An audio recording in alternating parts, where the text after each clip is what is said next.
Okay, that's what I got for the setup. And so, welcome to the workshops, everybody. It is great to be back. We have not done this for nearly 2 years. You may remember the last set of workshops were more theoretical in nature. We went through VFR flight planning, some VFR communications, airspace, and then we moved into the world of IFR, and we went through all the theory around the different phases of flight, starting with picking up clearances, the departure phase, en route phase, arrival phase, and the approach phase. Looked at some lost comms procedures, and we finished off. Last workshops of the series, if I remember rightly, was a long monologue on the benefits of PC-based simulation, which I am still just as passionate about, I hate to tell you. Evidence of that is that we're doing a whole new workshop based around the practical side of using sims, and I had a couple of requests to show DME arcs. So PilotEdge, in partnership with Pilot Workshops, recently put out a video series called Real World IFR, which covered a number of real-world flights and simulator-based flights. And we got some good feedback from that. However, a number of people were saying, hey, where's the DME arcs? And I said, hey, there wasn't a lot of time to put that in there, and hey, they're largely going away. But they argued that it's still an important skill. I happen to agree with them.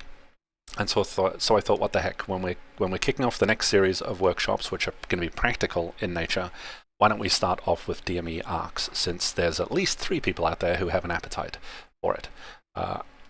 These workshops are going to be a little bit different than what you might have seen in more traditional presentations. I am not one to go off and practice 300 times before I demonstrate something. That would probably make for a better demonstration in many ways. I won't argue against that, but I think it'll be a little bit more organic and relevant if you see what it is I'm doing wrong and what my thought process is as I revisit this, having not done it for quite some time. It'll just hopefully feel a little bit more real, and I can promise you I have not been secretly practicing these procedures. The only thing I will tell you is that Peter and I discussed this earlier today, and we were discussing whether he might throw some random failures at me or not.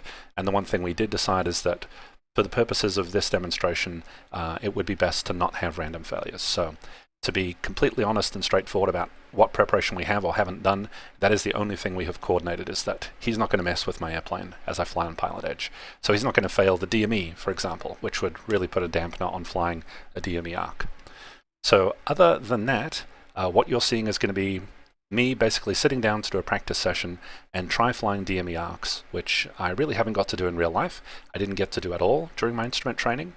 Didn't happen on the check ride, and so the only experience I have with doing them is just kind of fumbling around with them in the sim a couple of years ago, having read about them in several books.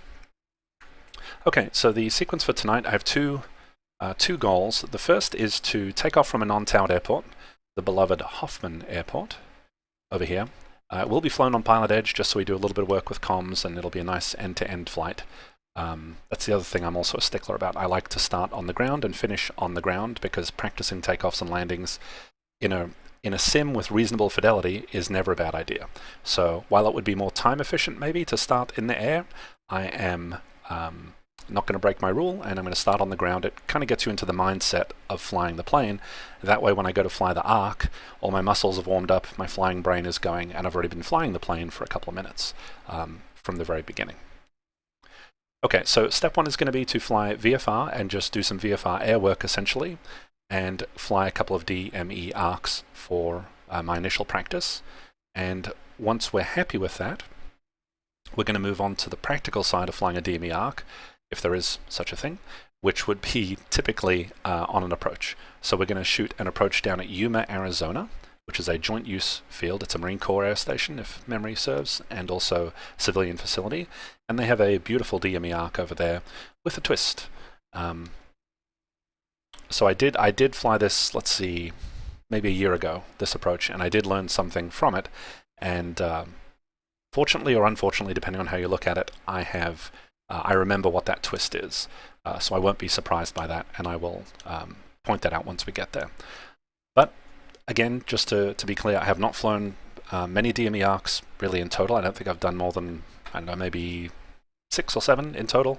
One of them was maybe 2 months ago with my friend Chris in the MU2, in a shared cockpit environment. We had a good time actually at this very VOR, the Julian VOR. We decided to come up with our own DME arc to help us find an airport.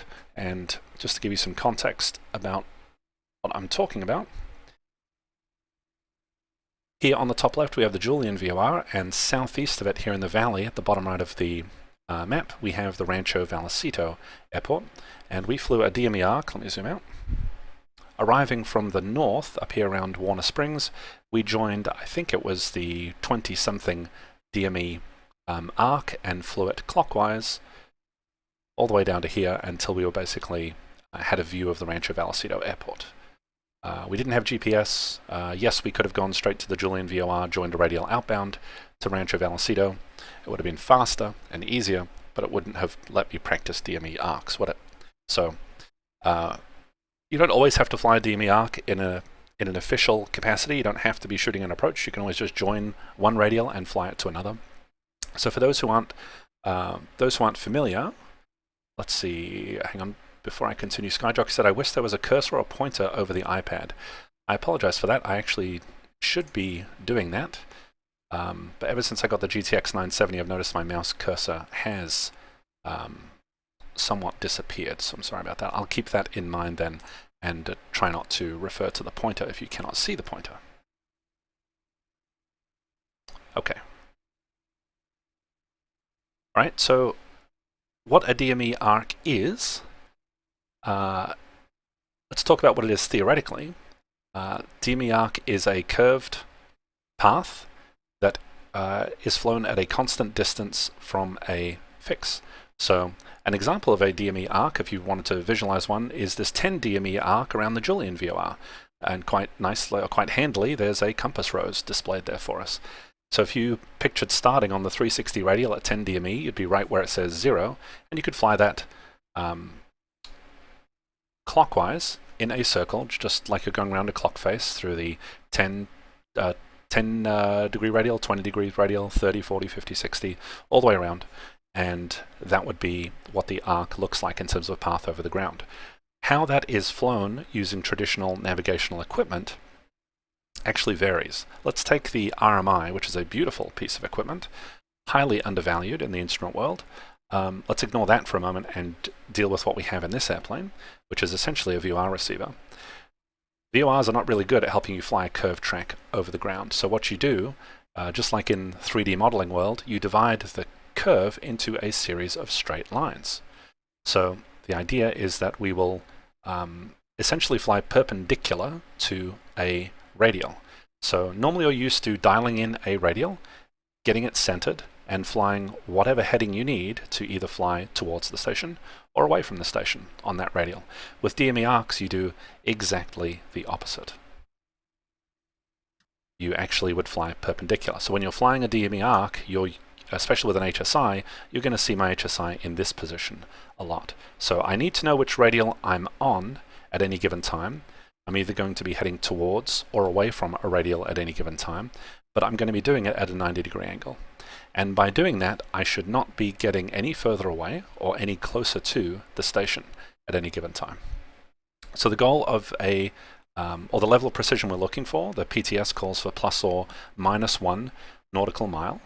And my goal is to fly a little bit tighter than that. I usually try and keep it, well, honestly, it's got 1 decimal point, so I try and keep it within, well, exactly the distance we're supposed to be. If we was trying to fly a 10 dB arc, I'd want that to be at either 9.9 or 10.1 at any given time, if not 10.0. If it's at 10.0, you're doing good. If you're at 10.1, you need to get closer. If you're at 9.9, you need to get a little bit further away. So let's get up in the air as soon as we can and start demonstrating some of these concepts. And I'll show you how to interpret what's going on, and how to alter the flight path to either take the plane further away from the station or closer to the station.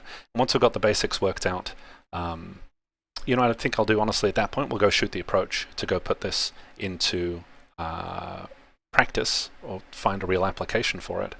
And then based on the time left, I think I'll see if we can add the crosswinds. That might be a bonus item, for example. So if you want to stick around for the bare minimum will be quick VFR practice run, and then we'll go shoot the ILS approach at Yuma, Arizona, the full approach with the DME arc. And then the extra credit, if there's time afterwards, will be to do it with crosswinds. Okie dokie. Let's get going. All right. I'm just reading through the chat to see if there's anything important there. And people saying it would be helpful if I could point in on the object of interest on the map. Okay, I shall try and remember to keep that zoomed as much as possible. It's a little bit of a balancing act with how much real estate to allocate for the moving map display versus the panel. And again, for those that missed it at the beginning, I plan on eventually switching off that moving map display. At least I think so. And so everything we need to know about how we are progressing, we can get from our six-pack. I'll have the moving map there so we can practice translating what we're getting from the six-pack into what that means on the moving map, but eventually we're going to do this and get rid of that. Okay, let's begin here at the Hoffman Airport. Okay, the CTAF here is 122.90. Winds are light and out of the west. A quick look outside to refresh my memory. We have a runway, I think it's a west-facing runway. Oh, terrific, no runway number. Okay, we've got a 1-1, that means it's 2-9 going the other way, and we can tell by the windsock that it is, yep, light and out of the west.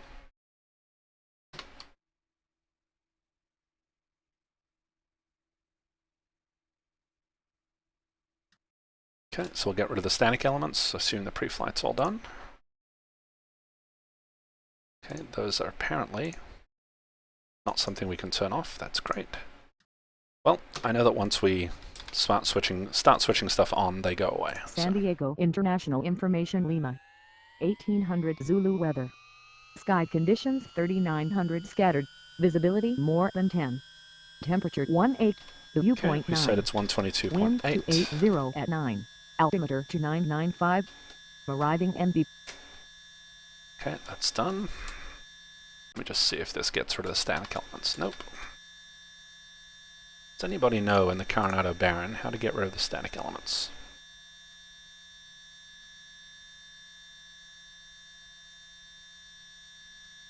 So I may have said 122.8. I misread it on the chart. It is sorry, I may have said 22.9. It is in fact 122.8. And let me just test something real quick. Yes, that does remove the static elements. There we go. The best way to remove the cowl plugs is to simply start the engine up and chop them to pieces. Apparently that also blows away the chocks that were under the wheels, so that's perfect. Alright, I'm aware that correct starting procedure would be to have the mixture at idle run the pumps in an injected engine. I'm not really set up to do that conveniently, so I'm not going to worry about that in this case.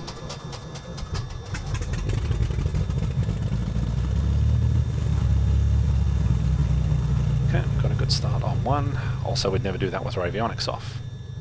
Or avionics on, I should say.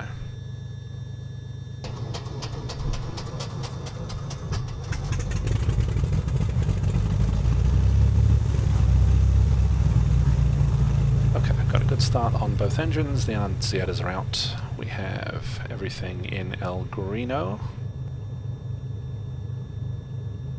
CHTs are cold, obviously. And oil is cold. We'll let that warm up for a little bit as we get prepared.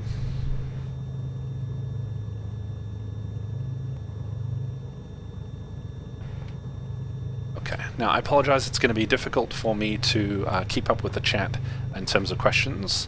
I think Peter might be here at this point. Peter is the Director of Quality Assurance and Operations at PilotEdge, for those who are not familiar. And he, if he is not already here, will be shortly and will attempt to answer most of the questions that come up from a technical and procedural, there he is, I assume there, standpoint. Let's see, can we get some panel lights on? Sure.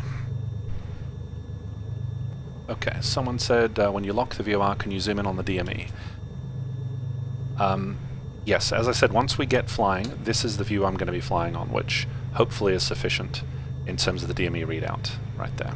So once we are actually interested in this stuff, I'll be zoomed in on this view, and that should be sufficient for our purposes. Can anybody verify that the DME looks okay and is readable at that point on the stream? That would be helpful to know.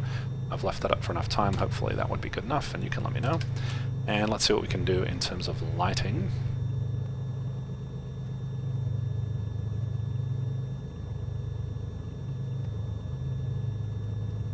There we go. How about a panel light? That looks to have made things reasonably bright. I think people are going to be happy with that.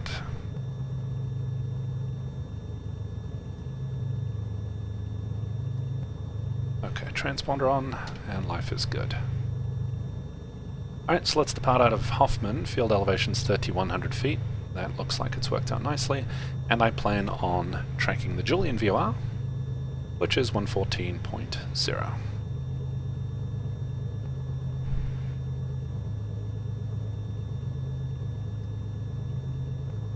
Okay, so I've got a Garmin 4... What do I have? A Garmin 430. This is the old school one from older versions of X-Plane. I don't have the updated one in this case, but that doesn't really matter for us. We're not loading approaches or anything like that. I am literally just using it to tune the radios. So there is 114.0 Julian VOR. For time purposes, I'm not going to identify the Julian VOR, but we could if we needed to. And we'll just verify that this is in fact on the roughly the correct radial.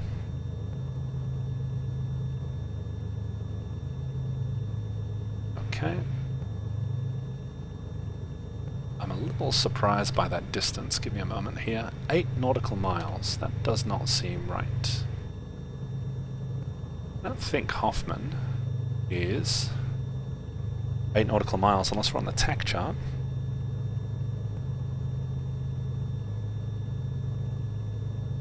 Alright, I stand corrected. We must be on the TAC chart in that case. Normally compass roses are 10 miles.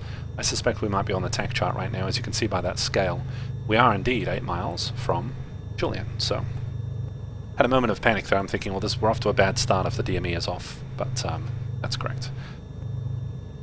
Okay, so there's my HSI right there. We'll worry about that as we get en route here. So let's review the plan. We're going to take off and let's join the, let's see, I'm probably going to head westbound. I'd like to make it a 10-mile arc. So we're currently at 8 miles, so I'm going to head west for 2 miles. I don't really care about the radial so much. The specific radial doesn't matter that much. Think for a minute. I'll tell you what, let's join a specific radial just for situational awareness here. Since there's a beautiful radial already painted out of here for us, there's an airway off of Julian, the 263 radial.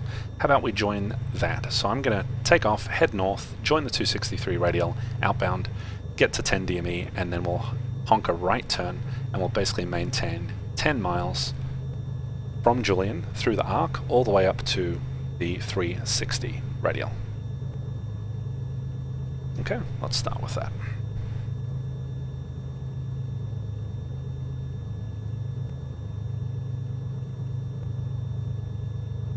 Alright, let's get going then. Okay, so 263 outbound is what I'm looking for. That's done. And I'll tell you what, I may reserve the right to cut that short. If we've done it a bunch of times and basically not doing anything new, we may cut the arc short. This is a 90-degree arc we'll be flying from the 263 up to the 360 radial at 10 DME. And if it gets repetitive and we've got the idea, then we'll move on. Okay, taxiing out 122.8. We're all good here. I'll be skipping the run-up for brevity.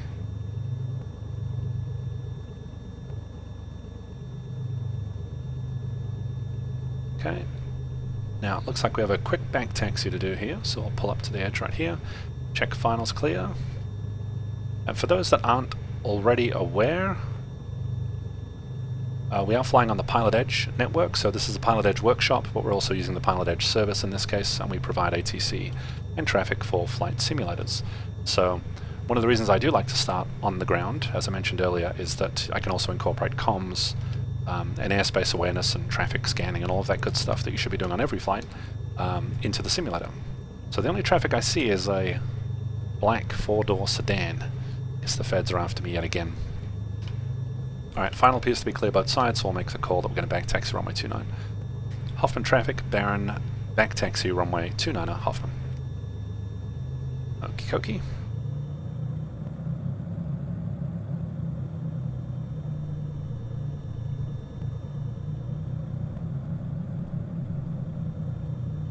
Don't mind the tennis court at Hoffman here.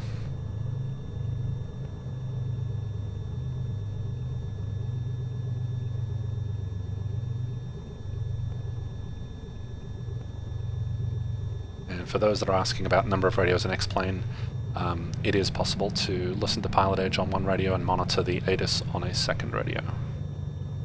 In the not too distant future, we actually plan to have dual con radio support, but that's for another time. Okay, let's see, runway 29er, the magnetic compass checks, the DG checks, and we're good to go. Hoffman traffic, Baron taking off runway 29er, straight out departure, Hoffman. Gonna be straight out of Hoffman. Okay, lights, camera, action, and the mixtures which were set for idle before, or ground ops, are now full rich, and landing lights are on, and strobes I need. There's the strobes.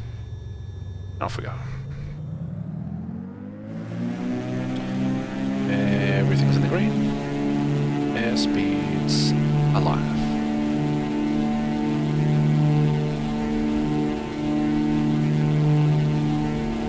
This seems like a sterling time to pull up.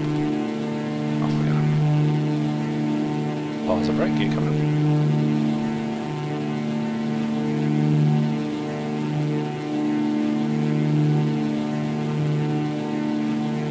Looks like we're already joining that radial fairly quickly. Alright, just double check that radial's set right. It doesn't look quite right to me. Worry about that in a second. Props back a little bit. And we'll go to our view, and sure enough, for a 263 radial, we need to twist that a little bit more to the right. So the radial is off to our right, which you can also see on the moving map is correct.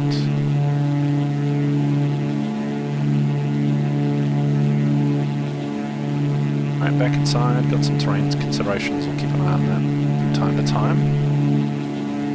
As we fly this arc over to the right hand side, we do have some rising terrain.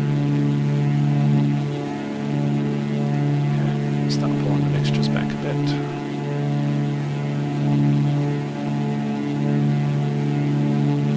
Alright, pretty much intercepting the 263 radial. And here comes 10 DME. There's 10 DME right there. Crank turn.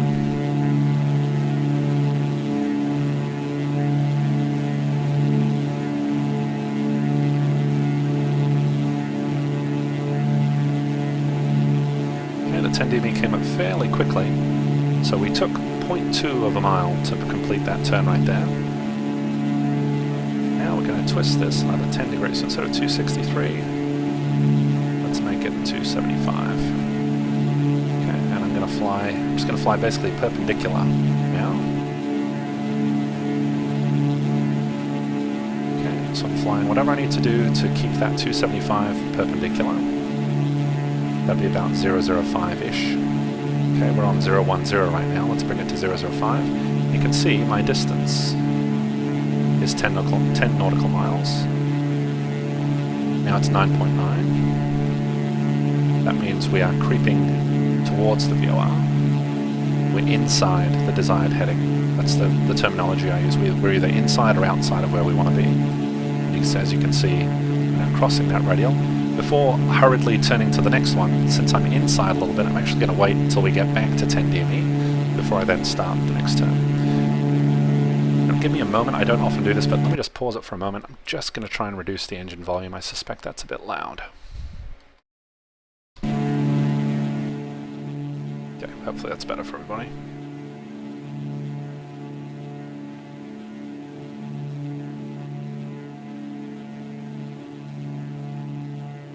Okay, we might have some windage going on, because by all rights we should have been heading... We should have been getting closer to the VOR, since I'm still flying straight, and that's not what happened. We actually got... sorry, we should have been getting further away. In fact, we're getting closer, so... With that west wind, which is now coming left to right, the wind is already having an effect on us. Okay. Now there is a gauge here which is going to tell us exactly what's going on, but I'm not going to begin using it yet. Okay, the distance has pretty much worked itself out. Okay, we were 0.2 of a mile off there. We got to 9.8, which is 0.2 off of where I want it to be. Okay, we're now at 9.9. The crosswind will affect us less and less as we go through this exercise because we are obviously turning. Okay, back to 10 DME. Right, twist this again. Currently at 290, let's set it to about 300. Okay, quick look outside for terrain. We got no terrain considerations at this time. Pretty happy with that. Okay, that wind is now a quartering crosswind instead of a direct crosswind. Okay, now it's time to reveal a gauge that would really make this quite a bit easier if I started using it. For those that aren't familiar, DME, true DME gauges give you several pieces of information. They give us a distance from the fix. Okay, there's half deflection. Let me get this back over. Now we're going to tune the 310 and turn another 10. They tell you how many minutes it's going to take you to reach the station based on current conditions, and they also give you the rate of closure with the station. Well, if your goal is to maintain 10 DME from this fix, your rate of closure with the station should be 0 knots. So a lot of people think this is a ground speed readout, and if you were heading straight towards the station, ignoring slant error for a minute, then it really is a readout of your ground speed. However, it doesn't always show your ground speed. In this case, because we're perpendicular to the station, our rate of closure on a good day should be 0. I'm not doing a very good job of talking and flying, sorry about that. So, if you are blessed with a true DME with this speed readout, all you really need to do is keep the speed at 0. It takes a little bit of work to work out if that speed is heading away from or to, but without really thinking about it too much, you can kind of work it out. So, here we are at 0 knots. Okay? If I do nothing, that speed is going to eventually increase, and what is happening is I'm flying further and further away from the station. Okay, see the speed increasing? You know, let me move the, sorry about that, let me move the moving map, there we go, tell it to lock on. There we go. Okay, try not to do too many things at once here. Alright, twist this again. Okay, we'll definitely keep this going past the 360, there's a lot to talk about. Okay, I'm now closing in on the station at 11 knots. I'm going to wait till I get to 10.0 on the DME. Okay, that's not going to happen, the rate of closure is diminishing, so doing a right turn, keeping the turn going. Okay, I'm closing in at the station at 20 knots. Okay, that is eventually going to go to 10, which it just did. If I turn outside now, keep turning left till the speed goes to 0. This is kind of an obsessive way of doing it.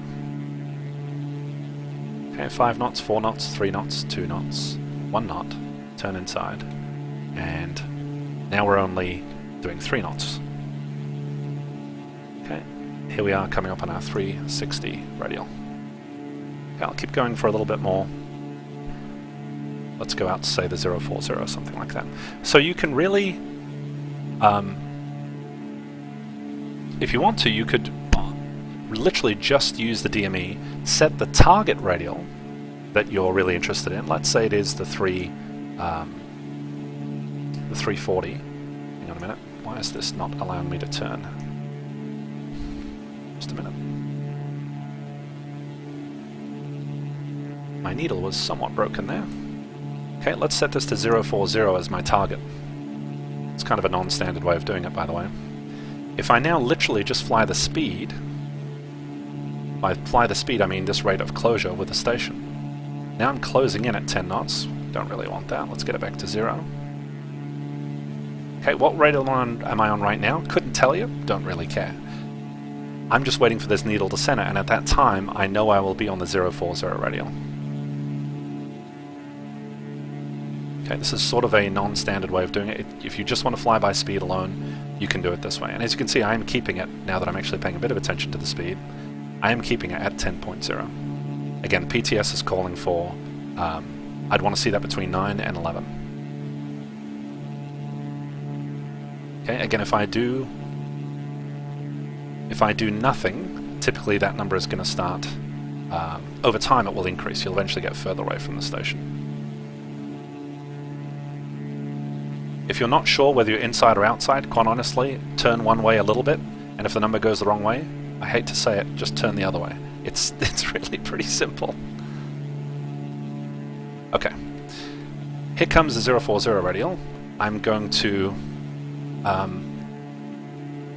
ignore the speed for a little bit and go back to the basics here of twist 10 and turn 10. That means once we are perpendicular to the radial in question, in this case the 040, we're going to twist that to 050, and then we're going to turn right to 10 degrees.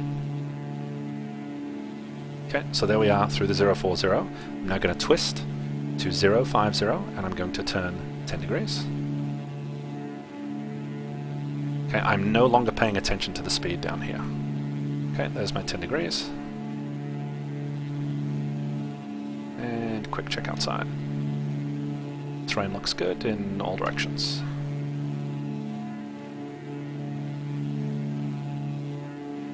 Okay. Our 10 degrees has elapsed. We're about to come through the 050 radial. Just move that moving map so you can see, hopefully. It's a bit hard to see which radial it is because of the labels on the map there. Okay, hopefully we get the idea there. Right, now we twist another 10. Okay, now over to the 060 and turn. Okay, so ideally you'd actually maintain a scan, I think, of both. So keep track of the radial that you're crossing through, do the twist 10, turn 10, but then also cross-check with the speed. That gives you an idea of when it's time to start twisting again.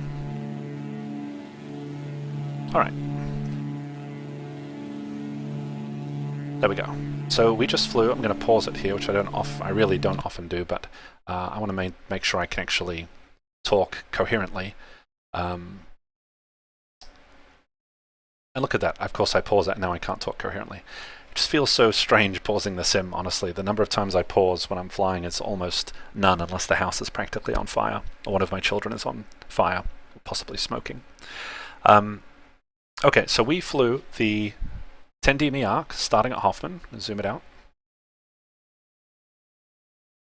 Right, we started at Hoffman, which is on the west side there, joined the 263 out to 10 DME, and then flew clockwise over, that would have been roughly over Lake Henshaw. Yep, roughly over Lake Henshaw, just south of Warner Springs. And we kept the glory rolling on through the 360 radial. And we are now on, or right around the 050 and 060 radial.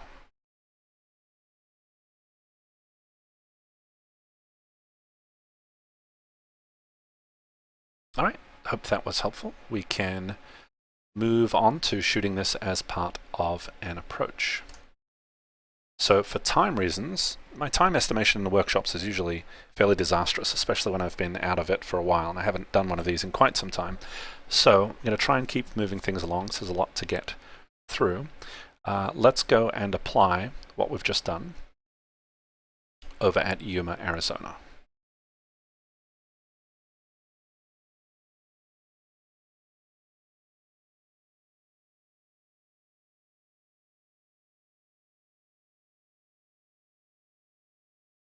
Okay, here is the beloved Yuma Airport.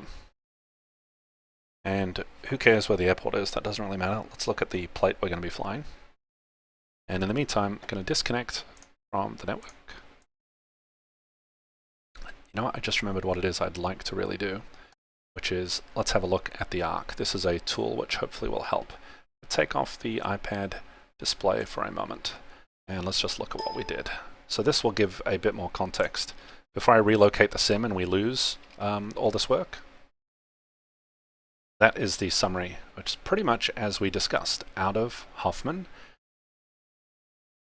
We didn't really get a chance to join that 263 radial westbound. By the time we intercepted it, we literally were at 9.8, I think, or 9.9 DME. So it's time to crank that 90-degree turn.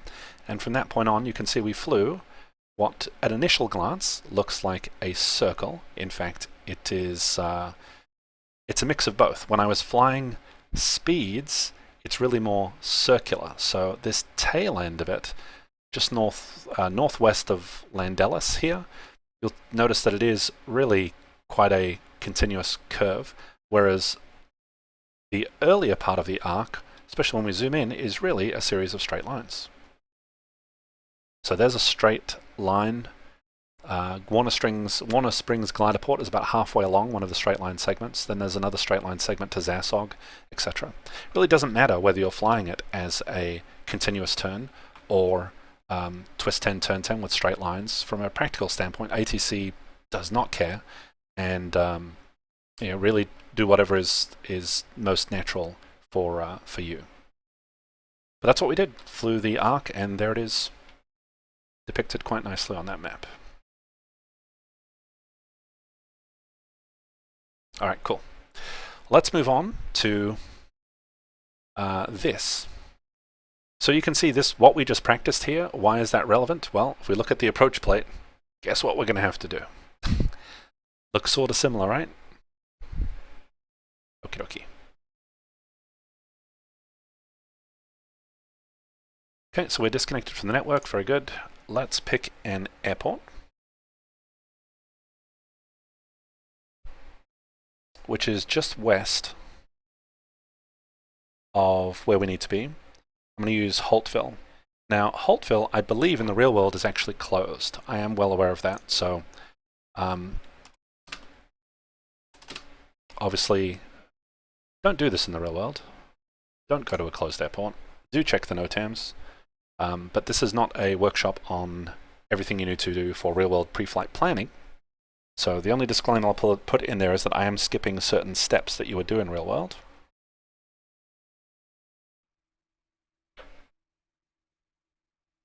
Okay, we're at Holtville. Don't worry, we're not connected to the network or anything like that. Here's Holtville. Let's drag our airplane here.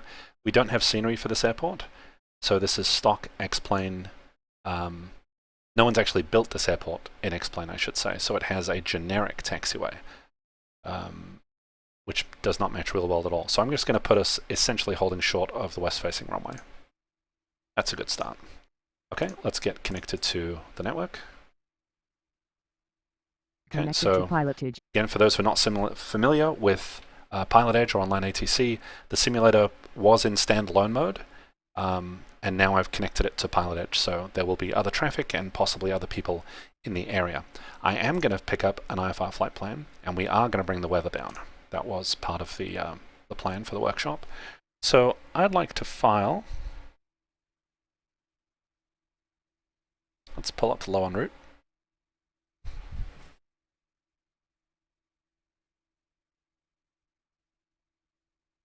Let's see, we're starting at Holtville. Why don't we file from, say, Argus, Victor 66. The 255 radial, let's see, it is interesting that this approach, which I'd like to fly, which is the ILS, all localized DME runway 2 and right into Yuma, Arizona. You can see we have the Bard VOR, and this whole arc is flown around Bard. Kovok is 7 miles to the west on the 255 radial and is an initial approach fix. We'd like to fly the approach from Kovok. That's going to be my goal. Rather conveniently, that is the 255 radial. Look at the low en route chart, and you'll see that Victor 66 is indeed on the 255 radial. So what we really want to do is fly Argus, Victor 66, Kovok. So we shall file that. MEA is 3600. So I think I'll go to 5000. That'll work for me. So let's file an IFR flight plan. Okay, we are in a BE58 slant. I'm going to make it alpha. I really don't intend to use this as an IFR GPS. Okay, we said Lima 04 is Holtville. And we're going to the wonder that is Yuma, Arizona.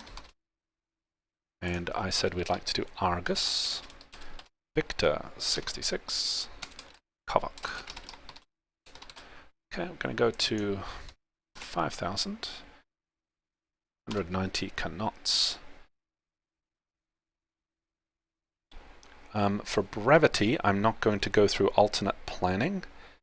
Even though I'm setting weather in the sim, real-world weather is screaming VMC, so I'm going to skip the alternate from that standpoint. The fact that I'm going to set my weather down in my sim is not really relevant.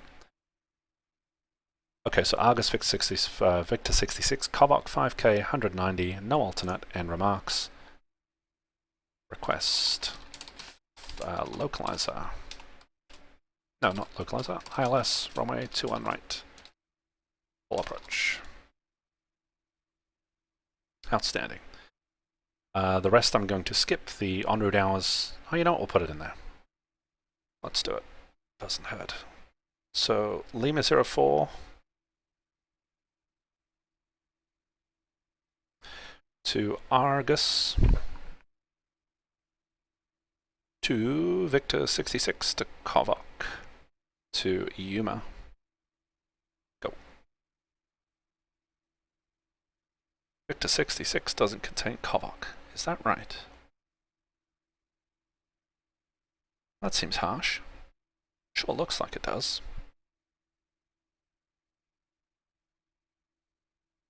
Alright, I'll tell it it's a Razzi instead. Well, you know what, it doesn't matter in this case. The ground track is close enough for jazz.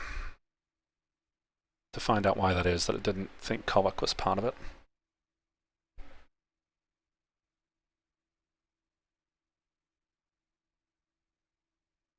It really is quite strange, because I see a fix there. Looks like a dogleg that it's doing there at what looks like it's Kovok, so that's a bit strange. Okay, what does it have right now? Lima 04, Argus, Kovok. Okay, it thinks we're not on Victor 66. I'm okay with that. Alright, what I care about is the distance and all of that, so it's going to pull headwinds and good stuff for me. Easterly direction. 5,000, it's going to be 15 minutes. Sounds good. And we're going to be carrying 2 hours of fuel, that's right. Okay, so we've filed an IFR flight plan. Now we've got a couple of choices here. We can, actually I have 3. We can cold call in the air for our clearance. We'll depart VFR and call the center controller and beg and plead for our IFR clearance. That's what I actually plan to do. Getting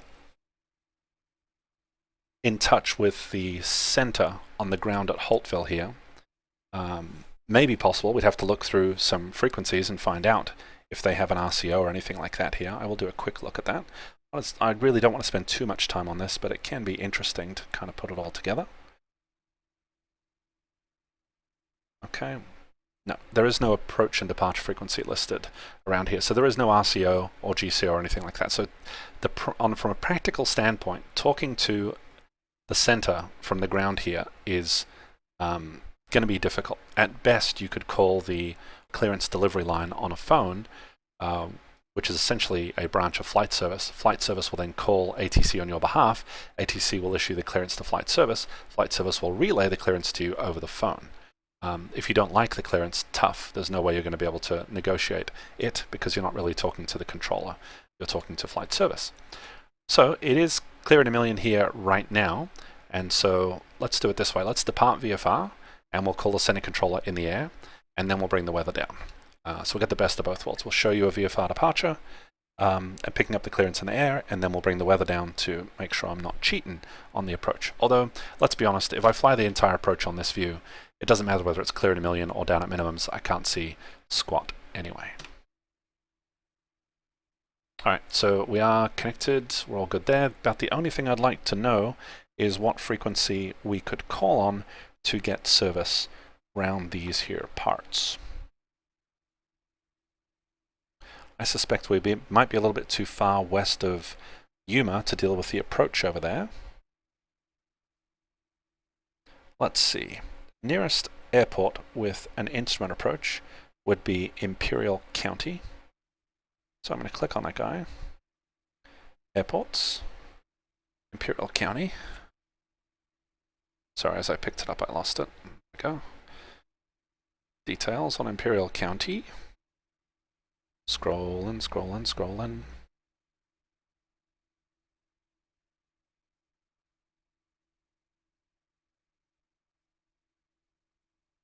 Okay, there's a VOR GPS Alpha at this airport. In fact, that's where we are. So this is handy. Looking at a nearby airport with the in the comms briefing strip, you can see that LA Center is 128.6, so that's really good to know. If we were shooting an approach into this nearby airport, that's who we'd be talking to. So while we may not be able to talk to them right now on the ground in the real world, if we take off and get to a reasonable altitude, you can bet that we will be able to reach them. So LA Center 128.6, I like it. Alright, let's go from Haltville. And we've got a little bit of time to set ourselves up for the approach, so I might brief it while we're en route.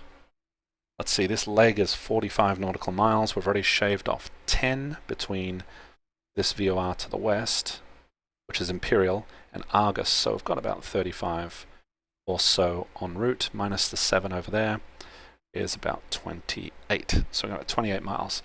That's not that much, so I'll fly slow. How about that?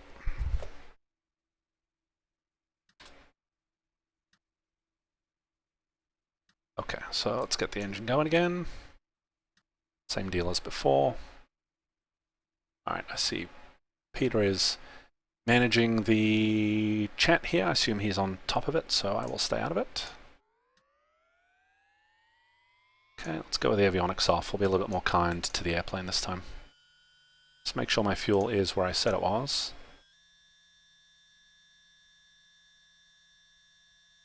Good enough. Okay, let's get number 1 started.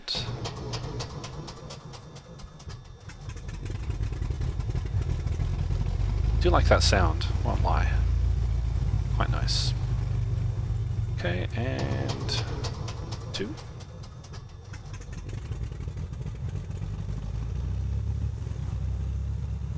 And parking brake? Why not? Seems like a good idea. Okay, we can get our strobes and landing light on. We're close enough at this point. Transponder. Avionics, in fact. Transponder set. Good. Okay, comms at Haltville.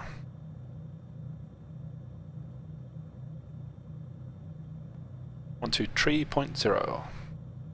So why don't I set up a view for this, since we're going to be doing some comms. I'll set that up to my number 8 view. So I got my forward view, IFR view, comms view. Let's do 1, 2, 3.0 for the CTAF. So even though this has absolutely bugger all to do with DME arcs, this procedure of looking stuff up, making a decision, when are we going to call, how long have we got to set things up, this is all good practice for any IFR flight that I'm doing. So yes, it's taking me a lot longer to practice the DME arc, but there's a lot of good stuff on the front end. I don't mean to digress into sim techniques, but it's something to consider, that if all you ever do is fire up your sim to shoot approaches, you're probably really good at approaches at this point, but you may still be terrified of the comms, or may not be sure how to pick up clearances and how to use ForeFlight and all of that, so don't be afraid to try some end-to-end flights. Let yourself spend the time that you would be doing on a real-world flight, quite honestly. It's a bigger time commitment. You won't get as many approaches shot, but you'll get a more well-rounded sim experience. There we go. Enough about that. And we said 126.8. Okay, so I got the CTAF in the primary. I've got LA Center in the standby. I'm squawking VFR, and we are good to go there. In all that talking, I'm pretty sure I'm not positive about that frequency, so I'm going to double check it. The VOR alpha, indeed, 128.6. I'm glad I checked. 128.6. Good.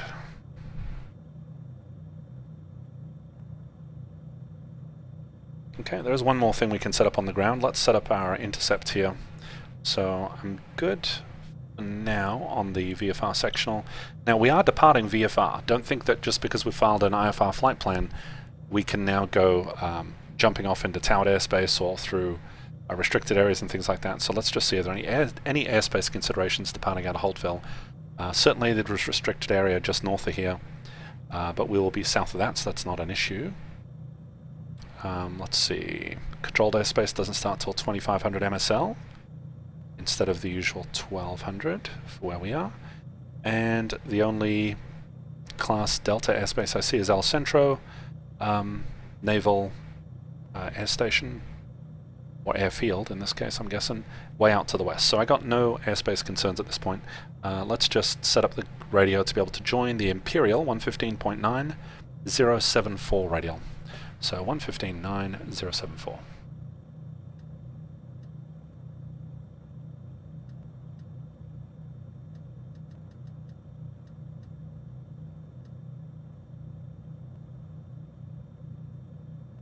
One 15.9 074 07, and that's about 074. Very good. We appear to be receiving it, so this will be a good time to identify it.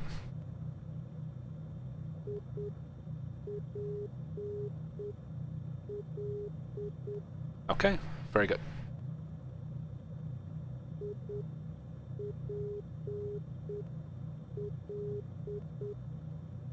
Okay, that's identified. So we're basically set for this first leg here. I shall worry about... let's see, you know what? No, realistically, I would actually...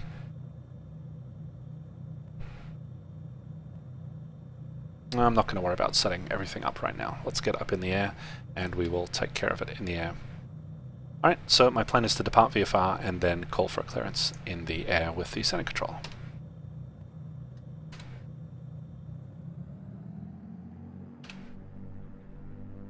Okay. Here is a huge loading point. I think it is anyway. So it's easy to jump off and assume you're the only guy. In the real world, you've got to remind yourself to check if final's clear. I looked off the right wing. Lo and behold, final is not clear. We have a Sunday driver out there who is apparently not talking on the CTAF. Thanks, Grandad. So what's happening here at technical level is this is actually a drone, most likely. So this is automated traffic that flies on the PilotEdge network. As you can see by the wibbly-wobbly stuff going on, it's not your regular computer-controlled airplane. That was actually hand-recorded by a real human being 4 years ago. And looks like it's in a Piper Warrior. And there he goes. Okay, so what we're simulating is that he is just either not talking on the radio at all, or it might be on the wrong frequency, or hell, I might be on the wrong frequency for that matter. So what I do in the real world is have a quick look, just to verify that Holtville is indeed 123.0. It is, and we are on 123.0. Okay, so we'll assume that he's on the wrong frequency. Again, knowing that there are drones that do not talk on the radio in our system, that's actually pretty common at some of these non-towered fields. Okay, final is now clear, and the drone is still thinking about it. Alright, he's exiting left. Alright, good enough. He'll be clear in just a moment. So, we're going to make a left turn out to join this radial. Holtville traffic, Baron taking off. Runway, actually stand by. Got so excited there we go, 26. Holtville traffic, Baron taking off runway 26, left turn out Holtville. Alright. Pre-takeoff's all done, and off we go. Park and brake release.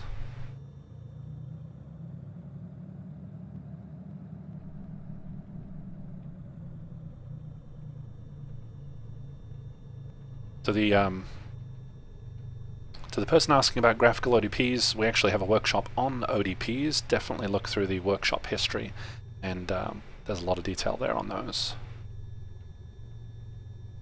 If you're looking for a graphical ODP, a good example would be out of Big Bear. The Okeko SID is a graphical ODP, if memory serves. Big Bear is Lima 35. So if you look at the procedures for Lima 35, you will see a graphical ODP. If you didn't know that there was a graphical ODP, as Peter says, when you looking at a textual ODP, so if you always start with a textual ODP, there will be a reference to the graphical ODP in the text. Okay, off we go. Brake release. Everything's in the green, full power.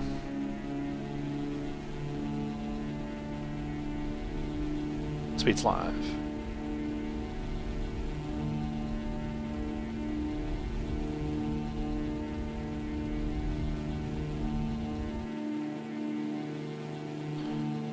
Pause at right, gear coming up.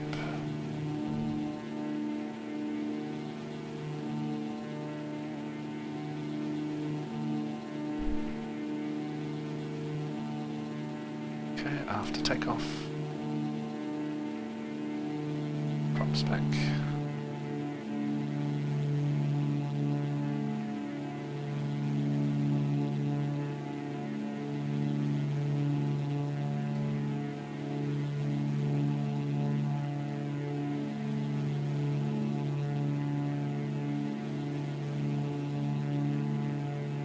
Haltville traffic. Baron is about a mile west of the field, departing to the south. Last call, Haltville.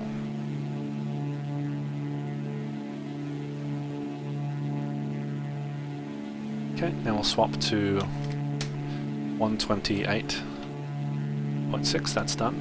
For those that are curious, on my joystick right here, I've mapped this red button right here to swap the COM1 flip-flop button. So I pre-dial my frequencies, and then when I want to swap, I just literally bang the button and it's my flip-flop right there. Okay, so now tuned to LA Center. Okay, don't just blindly call with the, oh geez, where are we? Surely we're east of something. So let's be a bit more precise than that. We know we're at 11 miles and east-northeast of the Bard VOR.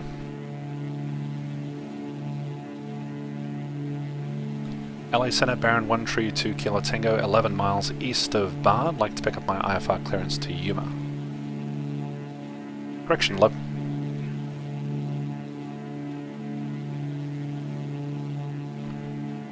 Actually, 2 Kilo Tango standby, we just have to make a technical change. You know what? I'm sorry I didn't test my comms earlier. You guys didn't hear that, I'm sure. Let's do that again. Okay, now I've got my comms ring on my headset. LA Center, sorry about that. Baron 132 Kilo Tango, 11 miles east of the Imperial VOR. And say again the squawk code, please. Baron 122 Kilo Tango, Los Angeles Center, maintain VFR squawk 7014. 7014, maintain VFR, Baron 2 Kilo Tango. Okay, 7014 is set. Okay, radial's coming in.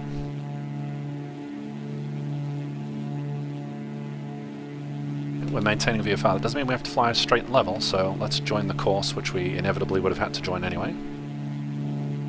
Assuming we get what we want. Baron 132 Kilo Tango, radar contact 10 miles east of the Imperial VOR, clear to Yuma Airport as filed, maintain 5,000.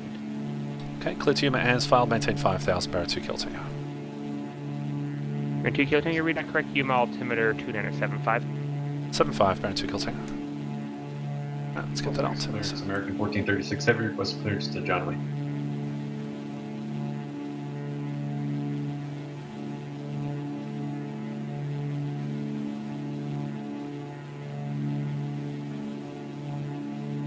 Okie dokie. Looking for 5. 400 to go. Actually 300 to go. And we're joining the radial.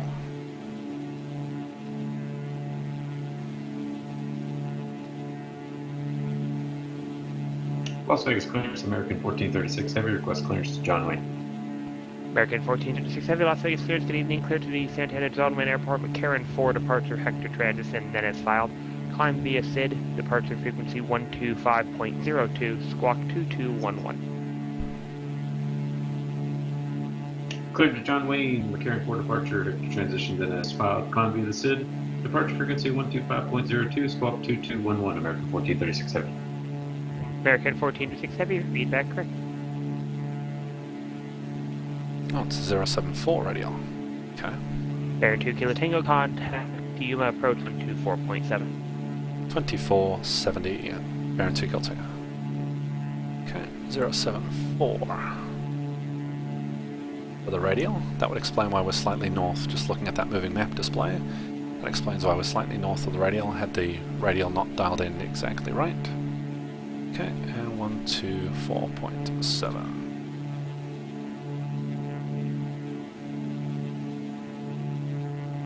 Las Vegas ground, American 1436 Heavy, ready to taxi with the current Okay, the weather reason at you're Charlie hearing 2.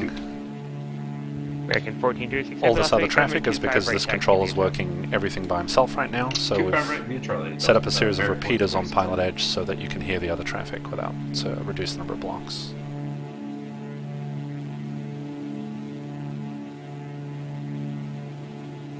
Okay.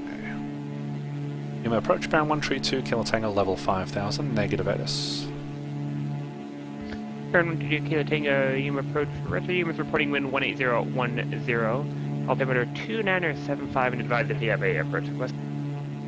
2975, thanks for that, Baron 2 Kilo Tango, and we would like to request the ILS from Kavak full approach. Baron 2 Kilo Tango, Roger, cleared ILS runway 21, right approach, report Mudgee inbound. Cleared ILS runway 2 and right, report Mudgee inbound, Baron 2 Kilo Tango.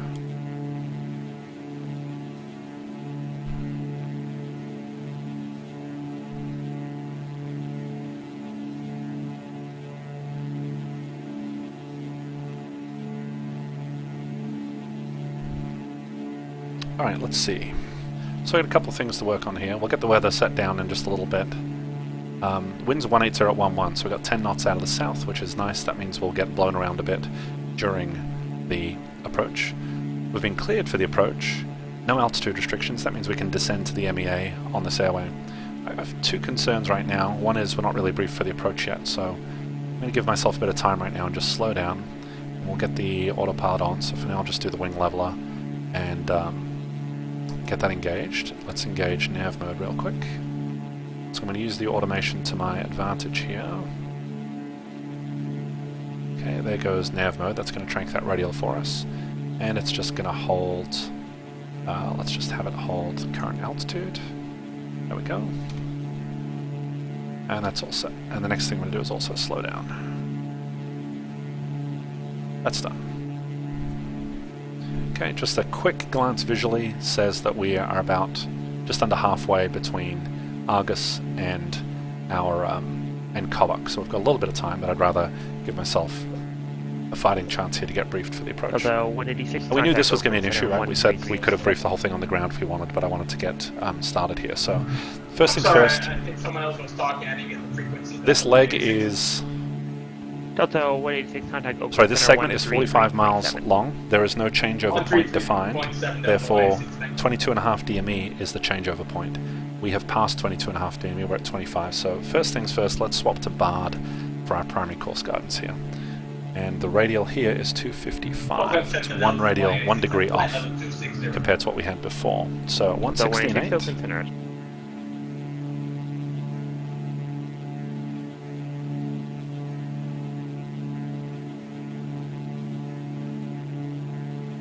Okay, 116.8, swapping to BARD. We knew that was going to be off by 1 degree.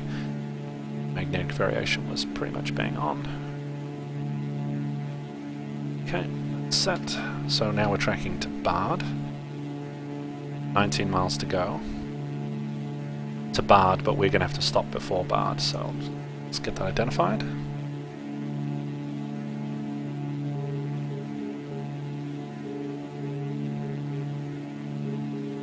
Done. Okay, tracking BARD nicely there. And let's now get set up for the approach.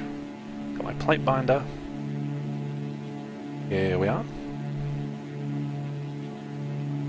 Okay, this is the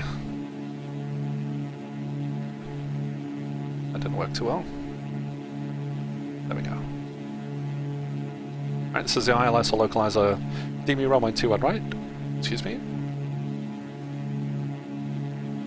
Chart is current.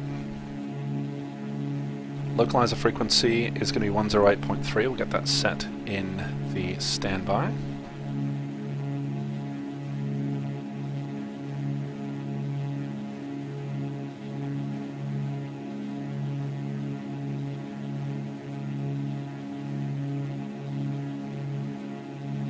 Okay, 108.3 is set, and we're currently navigating via BARD.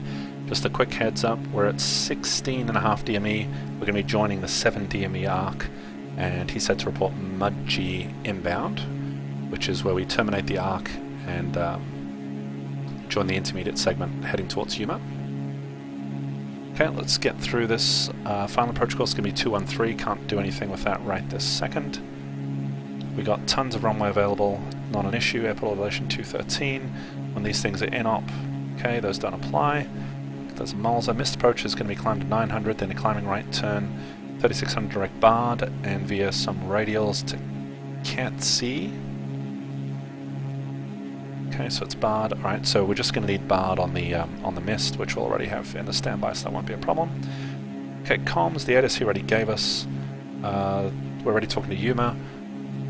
And just watch the speed here. Yuma approach 24/7, we're doing that. Tower is going to be 19 tree. Let's get that set. I have keyboard shortcuts to manipulate the radio as well, so that's done. So we're talking to approach, and we got tower in the standby, and then ground's going to be 0.9er. I'll go ahead and set that.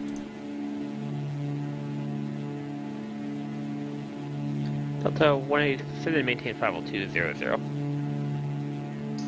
Descend and maintain plan. Ground 0.9 on the comm 2. Okay, comms are set. Alright, so we'll briefly approach 7 DME arc from Kavok, clockwise. How are we doing on time? Got 6 miles to go. Okay, that's about 3 minutes. Okay, we're going to hit 7 DME arc, crank a left turn, maintain the 7 DME arc, and we're going to do that at or above 3,600. We'll just do the descending during the arc for fun. Until we get to Comics. Comics will be the 337 radial.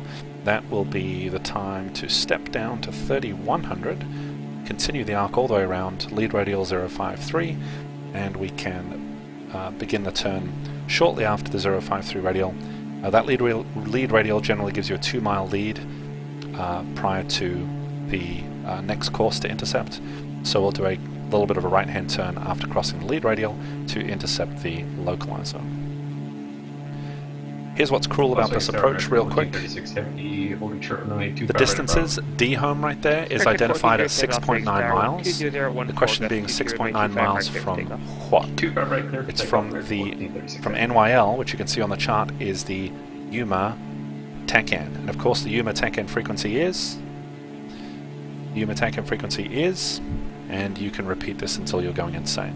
The Yuma TACAN frequency is not found on this chart because this is generally flown by military people, I suppose, and we need to get that from the low en route chart. So the Yuma TACAN frequency is 113.7. That would be the twist that I was referring to. So let's get our DME over here of 113.7.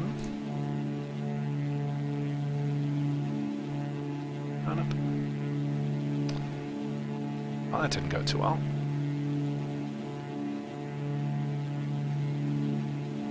Haven't got much time left. 121.9er, and flip this over, and it is 113.7. There we go. Now when we want the DME, we can get it. Okay, here we are at 8.6 miles.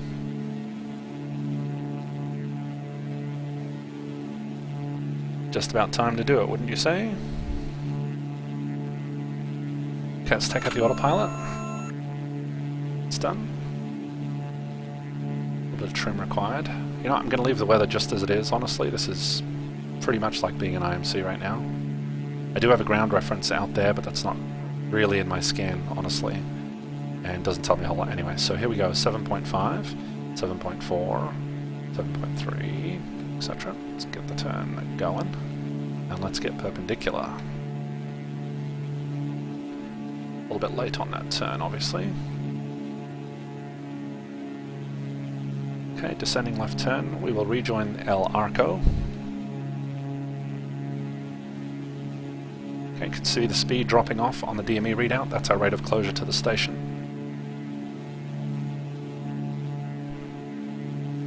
Okay, got some work to do. Should have led that by nearly half a mile there. Okay, now we're heading away from the station. Numbers getting higher on the speed. We're heading away from the station at 30 knots. That's great. That means that we'll cover half a mile in 60 seconds. So in 1 minute from now, we'll be back at 7 DME. Because 30 knots is a mile every 2 minutes. Okay. Let's do our twisting and turning, etc. I'm going to swap this round to this orientation. Okay, the next radial of interest is the 337. Alright, time to get inside. Closing Delta 186 nicely contact on north approach the radial. 127.15. Correction on the arc. At one Closing at 30 knots, we're at 6.8, now there's 6.9. Let's just mosey on Delta over. 186 affirmative. Inside, inside, inside. See the number reducing.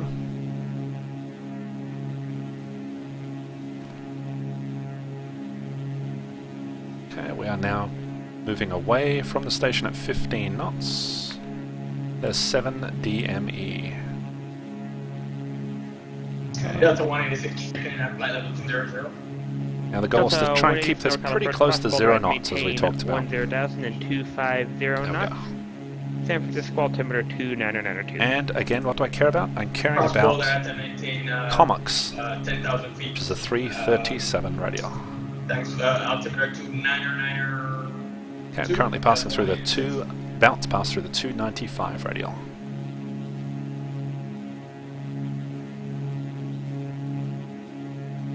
Vegas Sorry, Line Delta 186 891 and John Wayne maintain to weather. speed of 250 knots. Delta 186. Okay, we've now passed Aircraft Comox. We can 160 now drop aircraft to 3,100 feet. Let's keep the glory rolling on. XL8 to weather. XL 891 Las Vegas clear. Actually, correction, we have not passed through the 337, was my mistake. We would like to be IFR to John Wayne with the weather for XL891. XL 891 North, the IF promise. Cut out your first transmission. Clear to the San Okay, so it's still just 3,600 feet for now. Park or Hector transition, then it'll climb via SID to frequency 125.02, squawk 3512. Leveling out, 3,600 feet.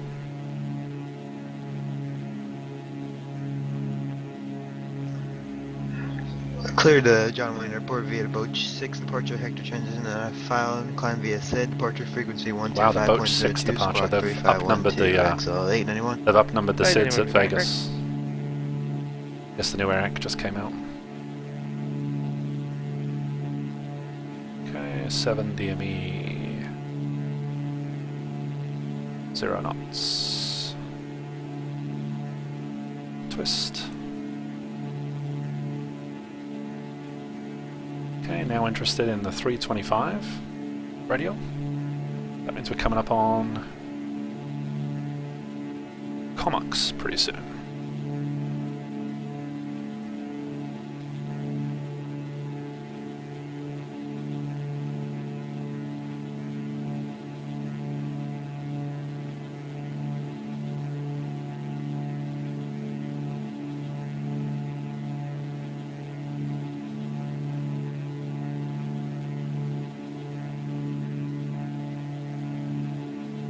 And twist. That's the 337 right there. Now what I'm noticing is I'm not flying perfectly perpendicular to get my 0 knots. I'm having to fly, at least when I last looked, I was having to fly inside a little bit, which tells me that I had a wind from the right blowing me away from the station, which would be the wind from the south, as expected. Okay, here we are passing the 337 radial. That should be Comics. As I look on the moving map display, we are passing Comics. Yeah, at 1436 for Las Vegas. Next to the headed to John Wayne Airport. McCarran 4 departure, Hector transition, then it's filed. Climb via SID, departure frequency 125.02, squawk 2427. No report needed. Clear to John Wayne. 7.1 DME, fixing it. Transition then is filed. Climb via the SID. Okay, we're now coming down to 3,100 feet. 125.02, squawk 2427, United 1436. Sorry about that earlier, our sim crashed on us. 1914 palm back there. Okay, we're now inside by 15 knots. Again, my inside reference meaning I'm getting closer to the VOR. And that's my intention. There's 7 DME. Go back outside. And again, I'm using that speed reference here just on the DME for my kind of precise monitoring of closure rate. Okay, next point of interest, lead radial 053. It's going to be a fairly busy time. We then need to join the localizer, identify the localizer. Kind of a lot going on at that point. Got some time now, and we're looking for 3,100 feet. It's at or above, so no rush down. Looking at vertical planning after Mudgee, it'll be 2,100 feet for the glide slope intercept at D-home, and then for the minimums, 393.5 miles. 25 right, taxi via Charlie, 1436. Okay, I kind of let myself down on the scan here. We are inside by a little too much, I suspect, yep. 3,100 feet.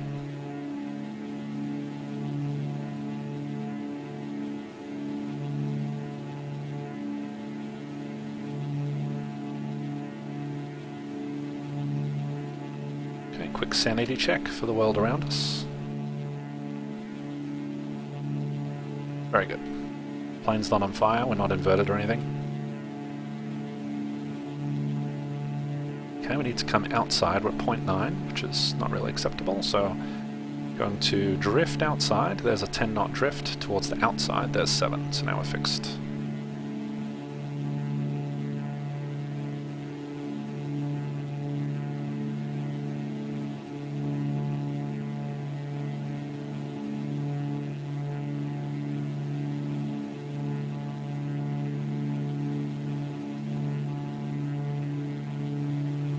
Okay, looking for the 053 radial.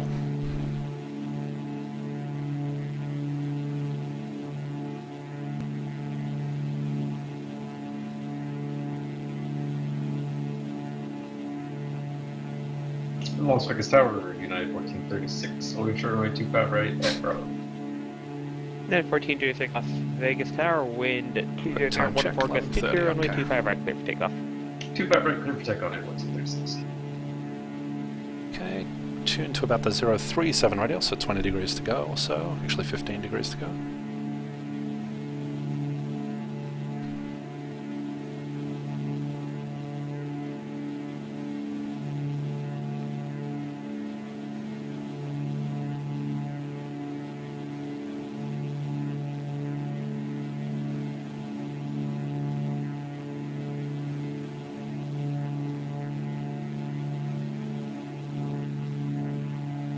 Okay, let's just twist a bit more there. That takes us up to the 050.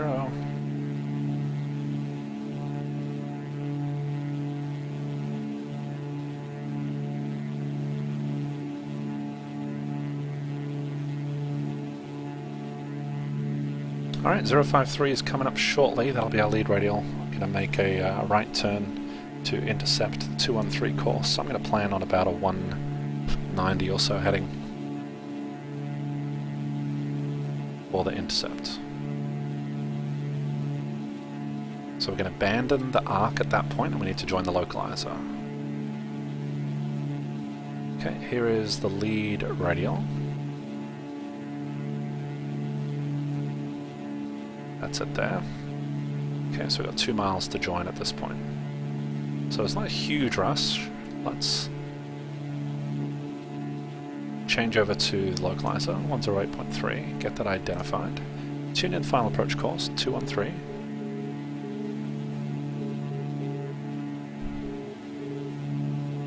I got the last 2 on the identification. Over to departure, United 1436. Got it.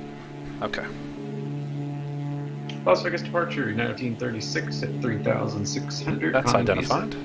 Let's step on down to Headed 1400 Las 2100 Vegas feet. departure, radar contact. And I want my nav to...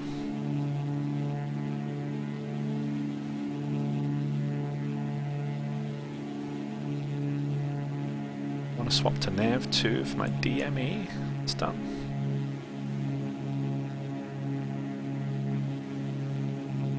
There's one thing I forgot. It is 13.7, okay. And we are set on 13.7 on that comp too, so that's good. Okay, so Mudgee, we are at now. Approach Baron 2 Kill Tango, Mudgee inbound, full stop. Baron 2 King Arthur, contact Yuma Tower. Yuma Tower, Baron 2 Kill Tango.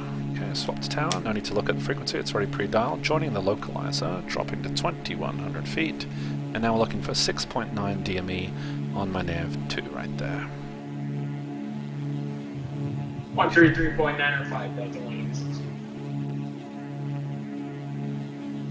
Yuma Tower, Baron 132 Kilo Tango, 3 miles outside of D home on the ILS 2 right.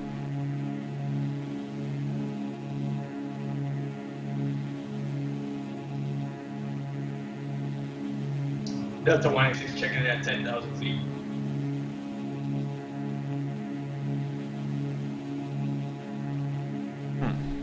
Nothing on the tower.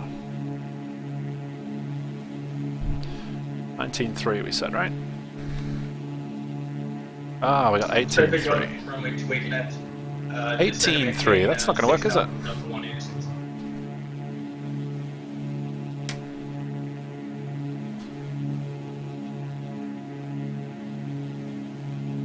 Yuma Tower, Brown 132 Kilo Tango, a mile and a half outside of D home on the ILS 2 right.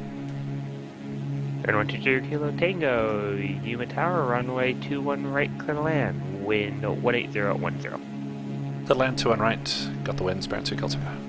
Alright, 2100 feet. And we got a mile to go to D home. Fly heading 170 to McCarran for departure. Okay, glide slopes alive, intercepting from the Alright, bottom, life is 10 good. by heading 170 to join the McCarran for departure. United 1436. Adding power to level off. And we're on the localizer. So the DME arc is a distant memory, now it's just an ILS approach. There's the glide slope, gear down.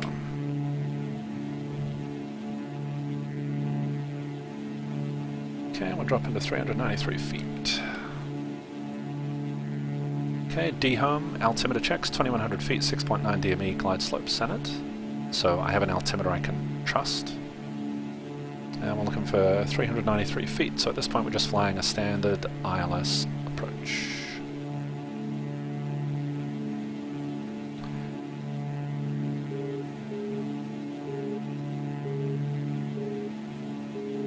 Outer marker, I don't see one depicted on the chart, so I'm ignoring that for now.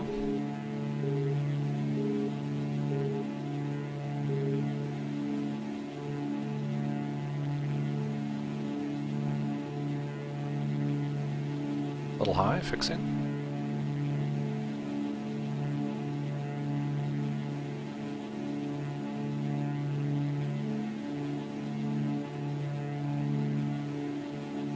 And little left of course, fixing. Okay, I'm expecting a slight left crosswind. Final approach course is 213. Yeah, that's not dialed in correctly on the HSI, that's why I'm kind of messing up the heading slightly. Let me get the heading bug out of there, and let's move this over to 213, that's a bit better.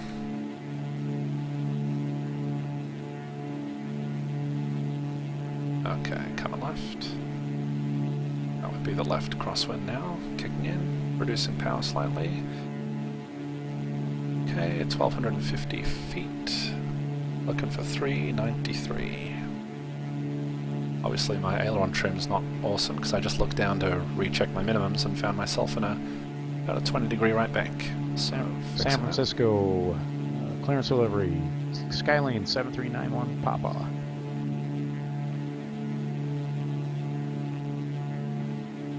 Got 7391 by San Francisco clearance. Yeah, we've got India. We'd like to pick up our IFR clearance to Buchanan Field, KCCR. Number 791 Papa. I must not throw in a flight plan in for you. If you could just resend that, please. Okay, we'll resend it. Just a second. Okay, we got 3 down in green. Pre-landing checklist, never a bad idea. Props full forward. Mixtures rich. And we're a little high. Delta 186. And our altitude's not good either. 135.65. But we got jokes, peeps. We got jokes. 393. Okay. At 1436, contact Los Angeles Center 126.35. Contact LA Center And looking up. 126.35. United 1436. Build inside, continuing. Pre-landing checklist is all done. Delta 186 checking in And at approach flaps 6,000 feet. in. Delta 186 NorCal And full approach Dumbarton flappage. Bridges, 12 o'clock, 13 miles important site.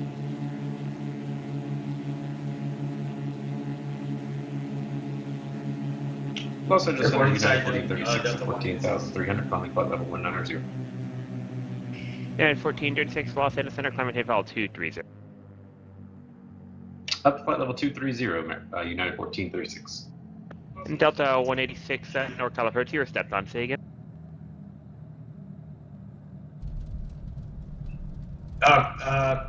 Airport is inside Delta 186.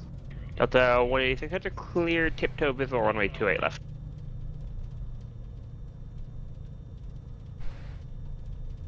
Sorry about that. Say again, please. Delta 186. Delta 186, clear tiptoe visual runway 28 left. Clear visual approach runway Okay. 28 left. Delta 186. See if we can get ourselves over to the defense contractor complex. Foxtrot. Okay, ground's going to be 0.9 of that set. Just getting the COM2 flip-flopped over to primary, and then we'll just swap to COM2 of ETA's monitor ground. Looks like my scenery doesn't have Foxtrot. Yes, it does. I do see it coming up on the right. Excellent. And Baron 2 Kilo Tango, where are you parking tonight? Defense contractor complex off of Foxtrot 1 to the right here, Baron 2 Kilo Tango. And 2 Kilo Tango, Roger, taxi parking via Foxtrot 1, remain this frequency, good night. Parking via Foxtrot 1 with you, Baron 2 Kilo Tango, thanks so much. Okay, after landing. Cleaning up the flaps. Lose the lights. And the strobe. And he said remain this frequency, so we'll do that. And we are clear of the runway.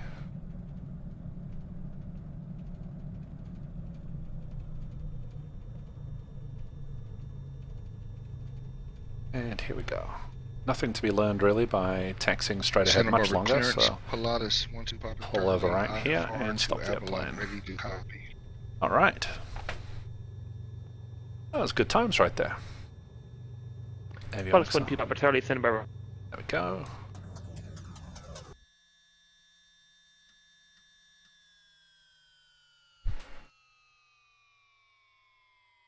Alright, I can actually look at the chat for the first time. Sorry I've been very rude. It's pretty difficult to look way over to the right.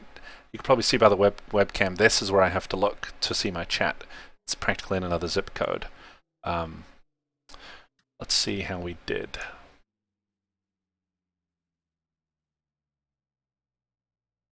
Zoom in, zoom in, zoom in.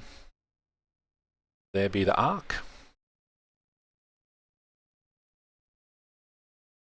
Okay, so here was a good amount of inexperience, so this is where it was not a good start, let's be honest. Kovok, not the best leading of the turn, really, when you look at it. So I really didn't start, I think, till about 0.2 of a mile, started the turn. So good learning there with a 90-degree turn to be done. And this is one of Peter's favorite areas in terms of leading turns. So he must be nodding sagely right now, saying one day Keith will learn. So yeah, basically for the airplane you fly, if you don't remember the math for calculating the lead, which I don't remember the math off the top of my head for it, you'd know your plane pretty well. You know the speed you're typically coming in on an approach, and you'd build a sense for when to lead the turns. So it turned out, I think I started about maybe 0.1 or 0.2 of a mile, and I remember being a full half mile inside the fix by the time all was said and done. So I needed about 0.7 of a mile, it looked like, to really make that turn. So that's good to know for the future. Coming in at that speed, that would have been good to know. It was all within tolerances, though. I mean, you've got -1, +1 from a PTS standpoint, and you have it's either 3 miles or 4 miles. Peter will put in the right number. I want to say it's 4. We were talking about this earlier today. Before you actually lose terrain, before you leave the primary area of the approach. So you're really not going to hit any terrain. So while this, I think, was disastrous in terms of what I'm shooting for and what I've been trying to fly, being 0.5 off doesn't feel very good, but I know the reason for it, and if I were to do it again anytime soon, I'd be more prepared for that intercept right there. But let's see how we did once we realized what the problem was. Pretty good situational awareness. We could see that if we just flew that heading, we would eventually be getting further and further away, and we joined the arc. It can't really see the distances too well. However, Kazi is a known point on the approach. Let's pull that up again.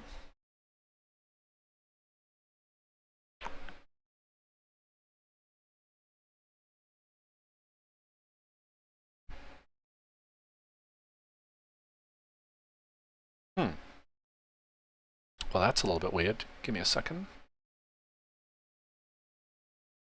Kazi is 9 DME. This seems odd. Give me a moment to look at this. I'm a little confused. Comics is at 7 DME.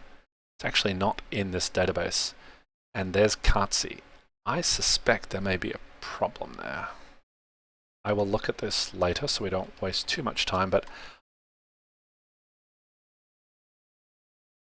yeah, I wasn't 2 miles off the entire time I flew this approach.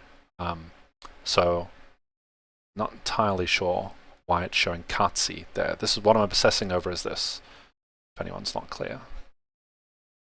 Kazi is north of the arc, correct. Kazi is the missed approach holding point over here, and it's at 9 nautical miles. This implies right now, looking at the arc, that I was 2 nautical miles off the entire time we flew, which is not the case. So I think there might be an error in the nav database. I'll find out about that.